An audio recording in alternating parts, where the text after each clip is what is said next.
আসসালামু আলাইকুম, hello everyone. Usually কিন্তু আমরা আজকাল মোবাইল ফোনটিকে ব্যবহার করে প্রচুর সিনেমাটিক শট নিয়ে থাকি। সেটা বেশিরভাগ দেখা যায় আমরা যখন কোনো ট্যুরে যাই তখন এই কাজটি আমরা অনেকেই করে থাকি। সো কেমন হয় যদি আমাদের অনেকগুলো সিনেমাটিক ভিডিওকে একটা স্ক্রিনে নিয়ে আসা যায়?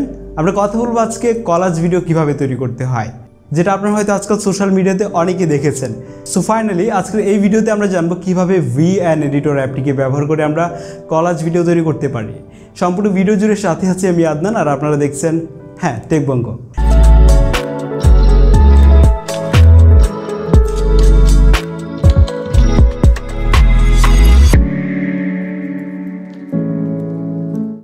ওকে, VN অ্যাপটিকে ওপেন করে আমরা এই প্লাস বাটন থেকে একটি নিউ প্রজেক্ট ক্রিয়েট করব। তারপর এই ফটো সেকশন থেকে আমরা যে কোনো একটি ছবি সিলেক্ট করে নিব। আমি এখান থেকে একটি হোয়াইট ব্যাকগ্রাউন্ড সিলেক্ট করে নিয়েছি। আপনারা চাইলে যে কোনো ছবি ব্যবহার করতে পারেন। এরপর এখান থেকে আপনি চাইলে যে কোনো একটি পোর্ট্রেট রেশিও আপনি সিলেক্ট করে নিতে পারেন। এরপর টাইমলাইনের শেষের দিকে VN এডিটর অ্যাপের ওয়াটারমার্ক থাকবে, এটাকে আমরা এখান থেকে রিমুভ করে দিব। দেন এখানে আমাদেরকে মিডিয়ার আইকনে ক্লিক করতে হবে। তারপর আমাদের ফোনে যেখানে আমাদের ভিডিওগুলো রয়েছে সিনেম্যাটিক ভিডিও, সেই ভিডিওগুলো আমাদেরকে অ্যাড করতে হবে। তো আমি প্রথম ক্লিপটি এখানে অ্যাড করছি। এরপর আমাদের ভিডিও ক্লিপে ক্লিক করে এখান থেকে ক্রপে চলে যেতে হবে। তারপর সর্বশেষ অ্যাসপেক্ট রেশিও যেটা রয়েছে এটা আমাদেরকে সিলেক্ট করতে হবে। এরপর এই ক্লিপটাকে আমরা উপরে ঠিক এভাবে অ্যাডজাস্ট করে নেব।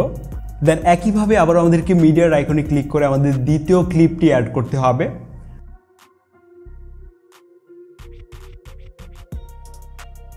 তারপর আবার আমাদেরকে ক্রপে চলে যেতে হবে। দেন সর্বশেষ অ্যাসপেক্ট রেশিওটা আমরা এখান থেকে সিলেক্ট করে দিব।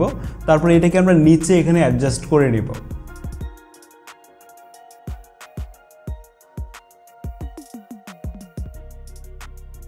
সো যেহেতু আমরা এখানে 3টা লেয়ার অ্যাড করব, তাই আবারও আমাদেরকে এখান থেকে মিডিয়ার আইকনে যেতে হবে। তারপর আমাদের তৃতীয় ভিডিও ক্লিপটি আমাদেরকে এখানে অ্যাড করতে হবে একইভাবে। তারপর একইভাবে আবারও এই ক্লিপে ক্লিক করে আমাদেরকে ক্রপ থেকে সর্বশেষ অ্যাসপেক্ট রেশিওটা আমাদেরকে সিলেক্ট করে এখানে ক্লিক করতে হবে। তারপর এই ভিডিওটাকে আমরা ঠিক মাঝখানে এইভাবে জুড়ে দিব। এরপর আমাদের ভিডিও ক্লিপগুলোর লেয়ারের যতটুকু ডিউরেশন রয়েছে ততটুকু করে দিতে হবে আমাদের ব্যাকগ্রাউন্ডের ডিউরেশন, অর্থাৎ ব্যাকগ্রাউন্ডের যে টাইমলাইনটি রয়েছে এটা আমাদেরকে ওইটার সাথে অ্যাডজাস্ট করে দিতে। এছাড়া অবশ্যই আপনি আপনার এই ভিডিওতে অবশ্যই ব্যাকগ্রাউন্ড মিউজিক ব্যবহার করবেন। আমি এখানে ক্লিক করে ব্যাকগ্রাউন্ড মিউজিক একটি সেট করে নিচ্ছি, এবং এই ধরনের বা এই রিলেটেড ভিডিওগুলোতে যে ধরনের সিনেম্যাটিক ব্যাকগ্রাউন্ড মিউজিক ব্যবহার করা হয় সেগুলোর অনেকগুলোর ব্যাকগ্রাউন্ড মিউজিকের নাম আমি ডিসক্রিপশন বক্সে দিয়ে দিব। আপনারা অডিও লাইব্রেরি থেকে সেগুলো সংগ্রহ করে ব্যবহার করতে পারেন, কোনো রকম কপিরাইট ক্লেম আসবে না। দেন এই আউটলাইনে ক্লিক করলে আমরা এখানে এক্সপোর্ট অপশন পাবো। এখানে ক্লিক করে আমরা সর্বোচ্চ কোয়ালিটিতে এই ভিডিওটিকে ফ্রিতে এক্সপোর্ট করতে পারবো। গাইস, পরবর্তী কোনো এক ভিডিওতে আমরা দেখাবো কিভাবে VN এডিটর অ্যাপটিকে ব্যবহার করে আমরা সিনেম্যাটিক ভিডিওতে কাস্টম লাট ব্যবহার করতে পারি। যদিও কাস্টম লাট নিয়ে এর আগে আমি একটা ভিডিও করেছি কিভাবে VN এডিটর দিয়ে করতে পারেন, তবে নতুন কিছু কাস্টম লাট আপনাদের সাথে শেয়ার করব সেই ভিডিওতে।